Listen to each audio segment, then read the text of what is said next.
atas kesempatan yang telah diberikan moderator kepada saya. Perkenalkan, saya Kesi Ratnasilolo. Saya akan menjelaskan tentang pengertian tanggung jawab sosial perusahaan. Tanggung jawab sosial perusahaan adalah suatu konsep atau tindakan yang dilakukan oleh perusahaan sebagai rasa tanggung jawab perusahaan terhadap sosial maupun lingkungan sekitar di mana perusahaan itu berada.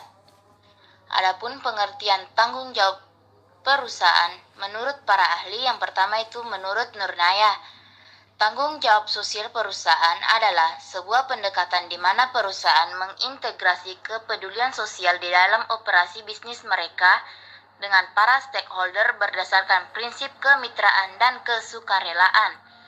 Yang kedua yaitu menurut Kotler dan Narsi, tanggung jawab sosial perusahaan adalah komitmen perusahaan untuk meningkatkan kesejahteraan komunitas melalui praktik bisnis yang baik dan mengkontribusi sebagai sumber daya perusahaan.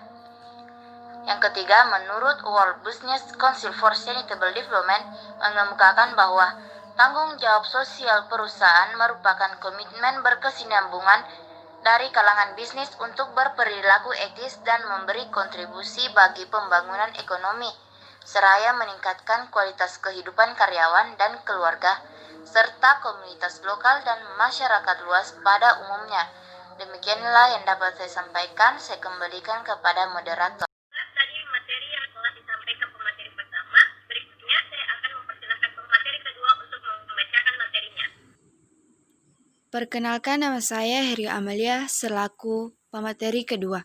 Di sini saya akan melanjutkan materi dari kelompok saya, yaitu faktor pendorong munculnya tanggung jawab sosial perusahaan.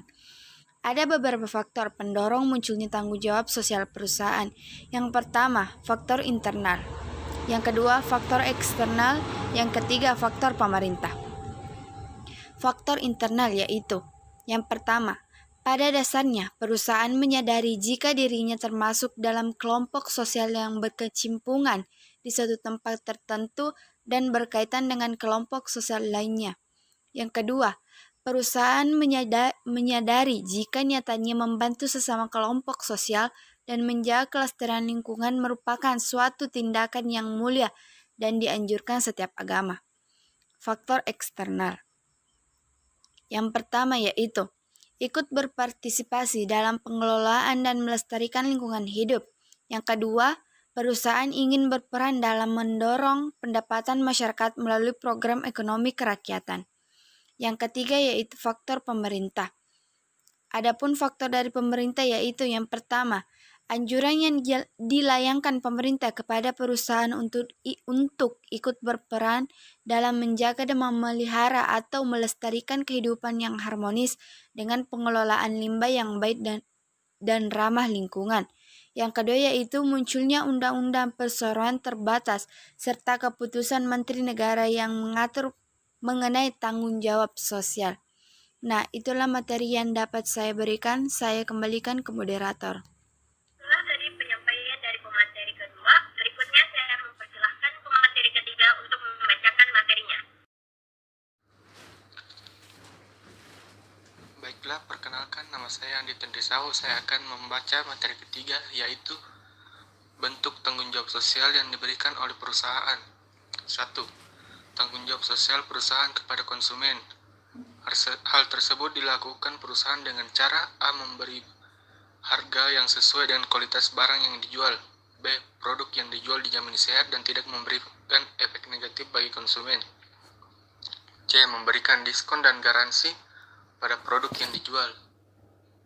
2. Tanggung jawab sosial kepada karyawan. Dilakukan sebuah perusahaan kepada karyawan dengan A. Memberi gaji sesuai dengan jam kerja yang dihabiskan pegawai.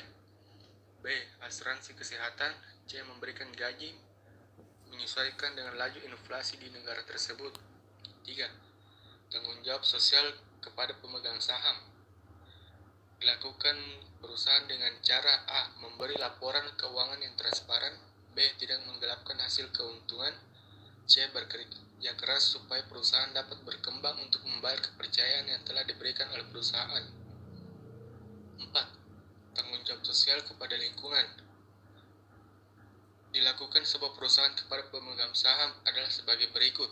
A. Membuang limbah perusahaan dengan metode yang benar dan tidak mencemari sekitar. B. Melakukan rehabilitasi terhadap lingkungan yang mungkin secara tidak sengaja rusak akibat kegiatan produksi. Baiklah, cukup sekian, saya serahkan kepada moderator. Tadi penyampaian dari pemateri ketiga. Berikutnya saya mempersilahkan pemateri keempat untuk membacakan materinya. Saya Hadratul Mukarram selaku pembaca materi keempat, yaitu dampak positif tanggung jawab sosial perusahaan. Yang pertama, meningkatkan kesejahteraan masyarakat. Dana tanggung jawab sosial perusahaan dapat membantu mensejahterakan masyarakat, misalnya dengan memberi bantuan pendidikan bagi siswa yang kurang mampu, sehingga dapat belajar dan mendapatkan pekerjaan yang layak. Dan juga memperbaiki fasilitas umum yang membantu usaha warga seperti jalan raya dan jembatan. Yang kedua, memperbaiki citra perusahaan.